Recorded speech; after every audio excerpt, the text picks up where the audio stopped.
একটা মারাত্মক হাদিস শোনেন। নবী করিম সাল্লাল্লাহু আলাইহি ওয়াসাল্লাম বলছেন যে নিশ্চয়ই আমি কিয়ামতের মাঠে সবার আগে হাউজে কাউসারে চলে যাব। খুব গৌর করে শোনেন।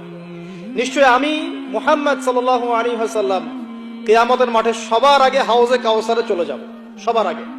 এবং সেখানে পান পাত্র সাজানো থাকবে, মানে পান পাত্র যেখানে আমরা পান করব। এই পাত্রগুলোর সংখ্যা হবে আকাশের তারার চেয়েও বেশি, সুবহানাল্লাহ। এবং সেই হাউজে কাউসারের পানি হবে দুধের চেয়ে বেশি সাদা, মধুর চাইতেও বেশি মিষ্টি। যে ব্যক্তি একবার সেখান থেকে পান করতে পারবে, কোনোদিনও সে আর পিপাসার্ত হবে না। আমি বলে দেই, কিয়ামতের মাঠ মানে 50,000 বছরের সমান দিন। কিয়ামতের মাঠ মানে 50,000 বছরের সমান দিন। এই লম্বা সময়ে সে পিপাসার্ত হবে না ইনশাআল্লাহ তাআলা। এবার নবী করিম সাল্লাল্লাহু আলাইহি ওয়াসাল্লাম বলছেন, আমি আমার উম্মতকে পানি পান করাতে থাকবো, পানি পান করাতে থাকবো।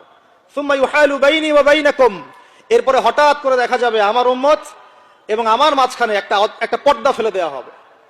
কি ফেলে দেওয়া হবে? পর্দা।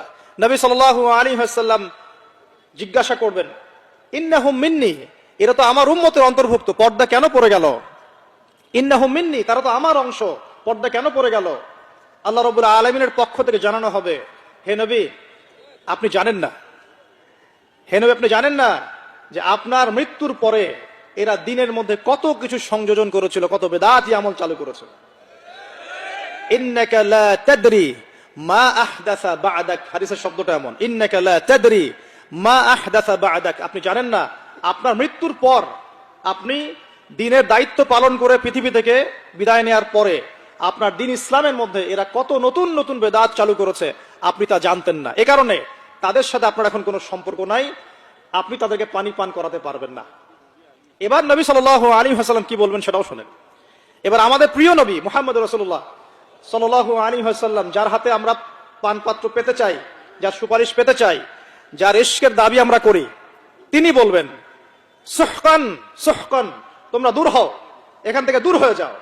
লাম সুহকান সুহকান লিমান গায়্যারা বা'দি, দূর হয়ে যাও হতভাগার দল, যারা আমার পরে ইসলামকে বিবর্তিত করেছে, পরিবর্তিত করেছে। এইভাবে তাড়িয়ে দিবেন কে? নবী সাল্লাল্লাহু আলাইহি ওয়াসাল্লাম। খুব গৌর থাকতে হবে। আমাদের সামনে আল্লাহ রাব্বুল আলামিন একজন ব্যক্তিকে রোল মডেল করেছেন, তার নাম মুহাম্মদ রাসূলুল্লাহ সাল্লাল্লাহু আলাইহি ওয়াসাল্লাম। যে কাজ যখন যেভাবে যে পদ্ধতিতে নবী সাল্লাল্লাহু আলাইহি ওয়াসাল্লাম করেছেন, হুবহু সেভাবে করার নাম হচ্ছে সুন্নত। যখনই তার বিপরীতে কিছু চালু করতে যাবেন, এটার নাম হয়ে যাবে কি? বিদআত।